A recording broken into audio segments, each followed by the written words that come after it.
All right, I want to show you a couple of things that I think are going to take your breath away in the direction that we're headed. I'm going to warn you that there is some disturbing video in the next 10 minutes, and if you have small children in the room, please have them leave the room, turn the TV off, or pause the TiVo and watch this segment first. I want to show you first an interview on the BBC of respected advice columnist and TV pundit Virginia Ironside. I want you to hear what she said about handicapped babies. This was yesterday. I think that if I were a mother of a suffering child, I would be the first to want, a deeply suffering child, I would be the first to want to put a pillow over its face. Dr. Peter Evans as I would with any suffering thing. And I think the difference is that my feeling of horror, suffering, is much greater than my feeling of getting rid of a couple of cells, because suffering can go on for years. I'm sorry, I was just about to introduce another guest there, but that's a pretty horrifying thing to say, that you would put a pillow over there. Of course I would, if it was a child I really loved who is in agony. I think any good mother would.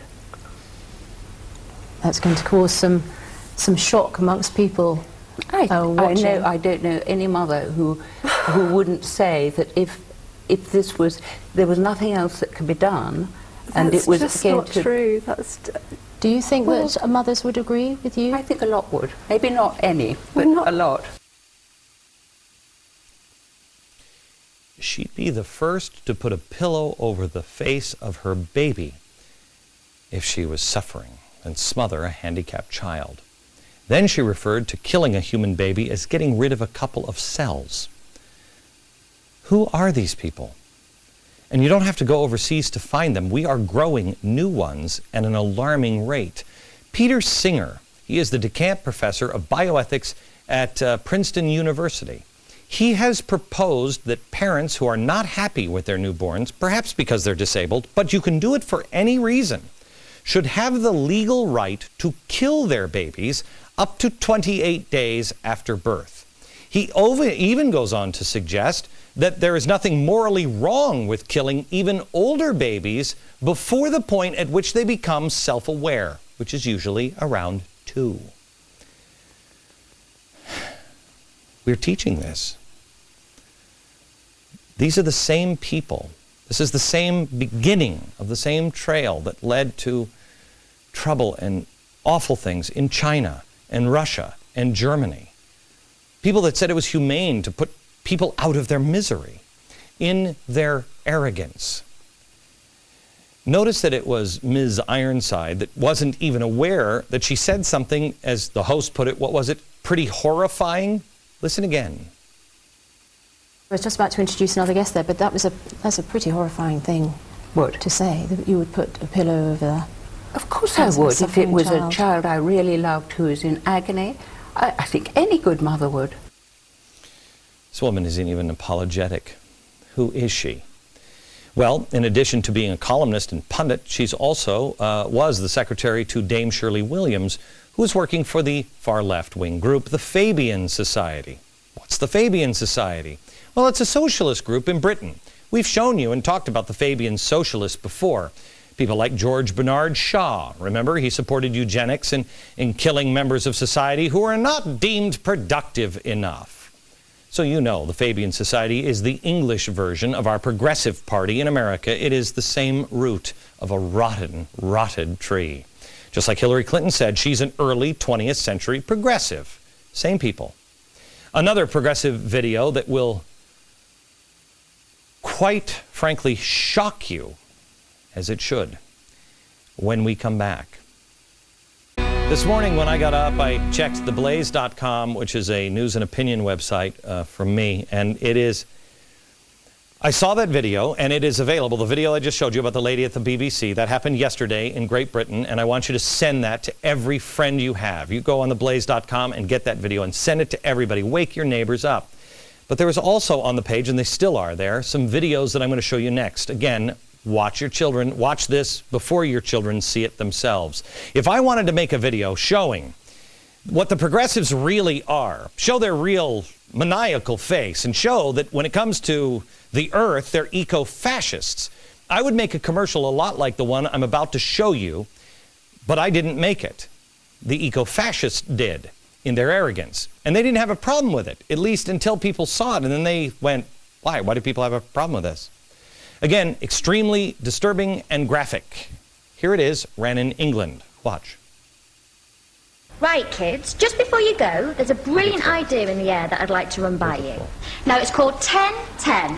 The idea is everyone starts cutting their carbon emissions by 10%, thus keeping the planet safe for everyone, eventually. Now, this hasn't got to be a huge thing, but I would love it if you and your families would think about doing something. What sort of thing, miss? Well, like getting your dad to insulate the loft, or taking your next holiday by train instead of flying, or buying energy-saving light bulbs.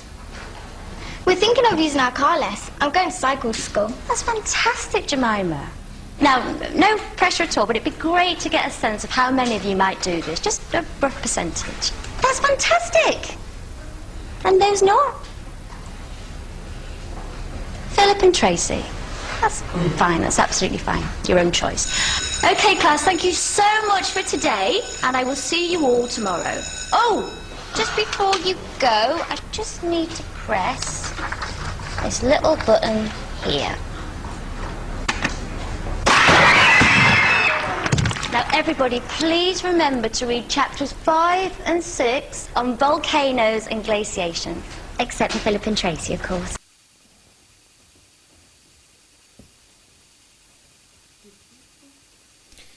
.10 founder and filmmaker Franny Armstrong explained why she would do an ad like this.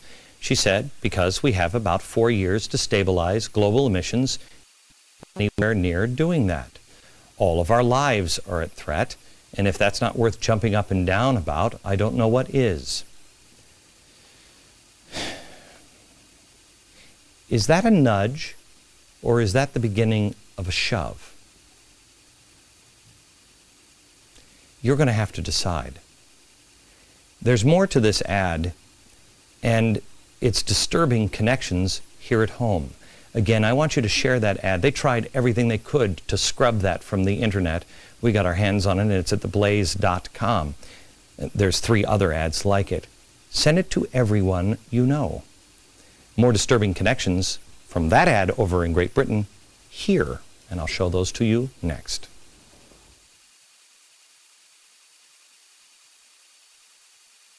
Right before the break, I showed you a disturbing ad from a group called 1010global.org.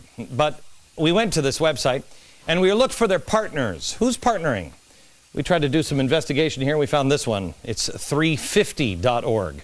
If you click on 350 and you scroll down, 350.org, can you click on it? Click on it, and now scroll down. You'll see their updates, and you will also see, oh, the 10-to-10. They are a partner with the One Nation Rally. One Nation Rally, of course, was the group of radicals this weekend. Radicals, environmental revolutionaries, and communists that endorsed, I guess, what's left of the Democratic Party and the president. And the president has endorsed the rally. Please go to theblaze.com where you will find these videos, the woman advocating smothering suffering children, and the eco-fascism clip. I want you to send them to everyone you know, and join us back here tomorrow for much, much more. We'll leave you with a bright note next. As you may know, on this program, we issued a 40-day and 40-night challenge. Restore honor in your own life, and your country will be restored. Well, all this week, we're checking in on Americans who have accepted that challenge. Watch.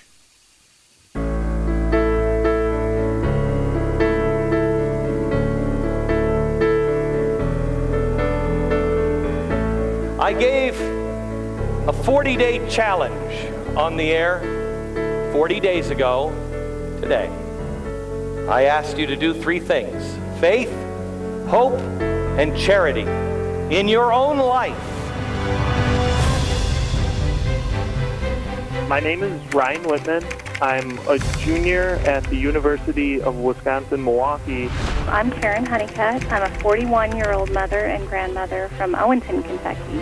My name is Marie West. I'm from Jackson, New Jersey. I'd always been a person who prayed when I was in bed, and I'd always say my Hail Mary and Our Father as I'm falling asleep, and half the time it wouldn't even get out. I really wanted to get more in touch with my religious side, and I've been kind of lukewarm, and so this challenge I saw as a program that would help me change my life for the better. We're very inspired by Glenn's challenge, and it had such a wonderful effect on my family that we continue to do it. My children are growing tremendously through these prayer times on our knees. My 2-year-old granddaughter loves me time and always begins praying first. I'm 16 days into the 40-day challenge. I actually have had an on-again, off-again relationship with my daughter, and I have seen us getting closer and closer. And my stepson, who has cerebral palsy, he sees me doing this challenge, and he encourages me to keep going, keep trying, don't give up. For me, it's not the fact that we have to count how many days. It's not about a number, but it's about the change. For 10 years, I haven't done any service whatsoever, really. This challenge has prompted me to once again go back to church. My children look forward to doing some act of kindness for one or the other of them each day. It's something we won't do for just 40 days or 40 nights, but continue indefinitely. Take the 40-day challenge and change your life.